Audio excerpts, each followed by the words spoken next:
Hello, I'm Georgina Aasgaard, a cellist and music and health practitioner.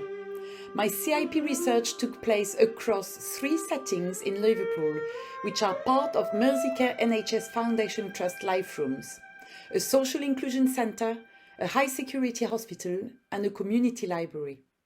This work is part of an ongoing evaluation of a remarkable 16-year partnership between the Liverpool Philharmonic and Merseycare. Over 8 weeks in each setting, I facilitated weekly collaborative music sessions that culminated in a co-produced performance. The aim was to explore how music collaboration and co-creation can support people facing mental health challenges and promote well-being within our local communities.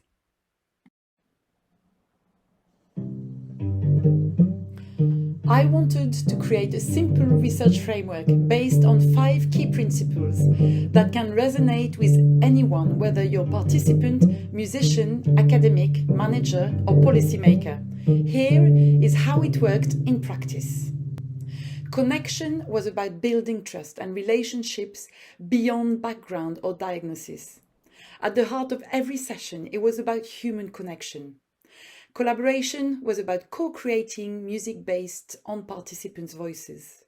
Creativity was triggered through deep and mutual listening, using shared stories and feelings to inspire new music. With a kind of anything goes approach, creativity gave freedom for self-expression.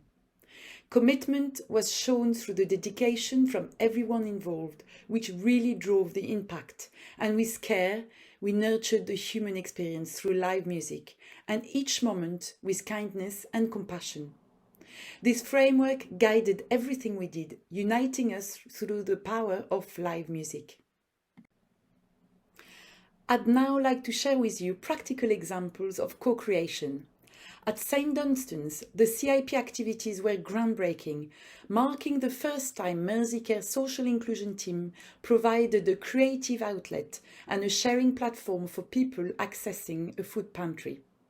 There, I had the privilege to connect with Roma families and individuals from Afghanistan, the Middle East, Iran, Italy, Poland, Trinidad. The positive outcomes of this pilot project were driven by cultural exchange and collaboration between participants, musicians and staff.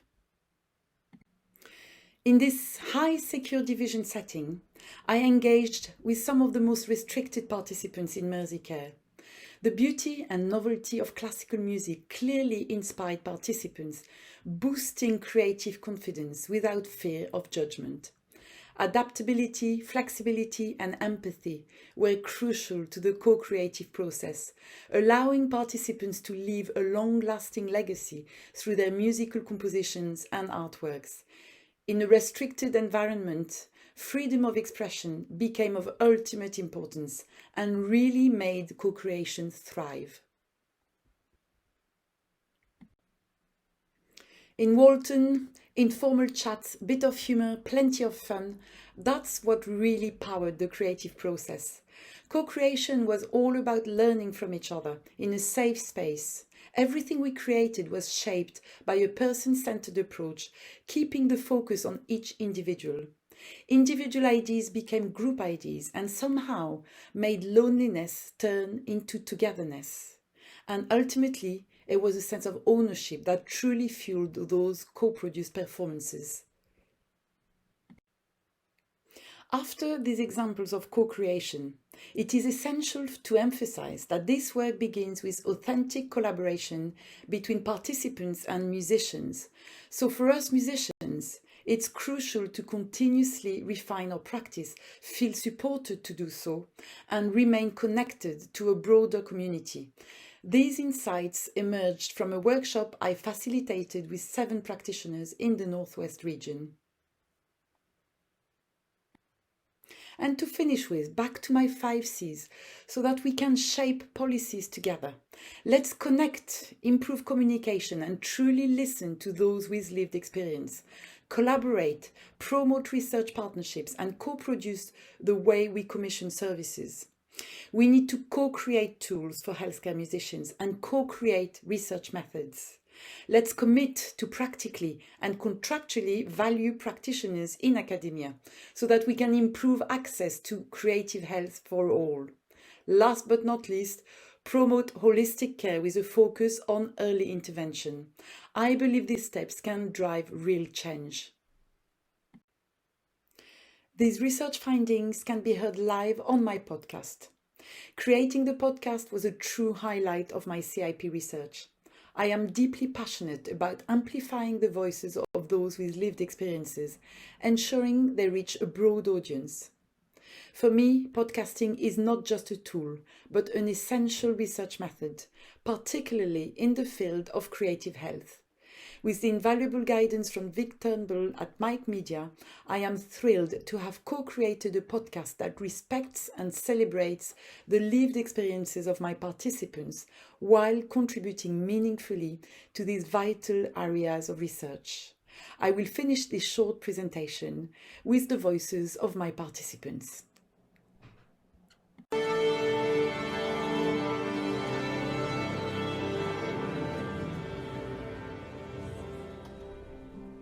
This is so beneficial to everybody because I think it feeds your soul in a way that medicine doesn't, and I mean that from the bottom of my heart. It's been the single thing that has helped me heal with mental illness, with depression, and I just can't imagine what my life would be without music.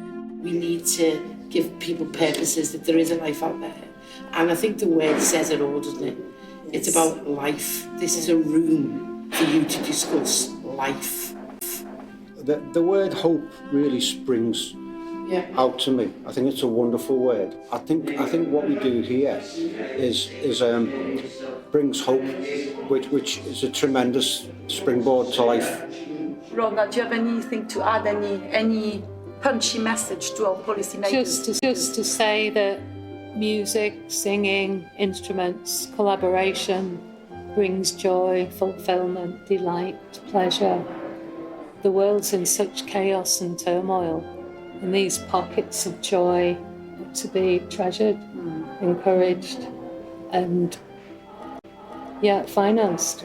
Bring the money on, keep it going. A nice phrase, that, pockets of joy. Pockets of joy, I like that, yeah. Pockets of joy in a coat of love.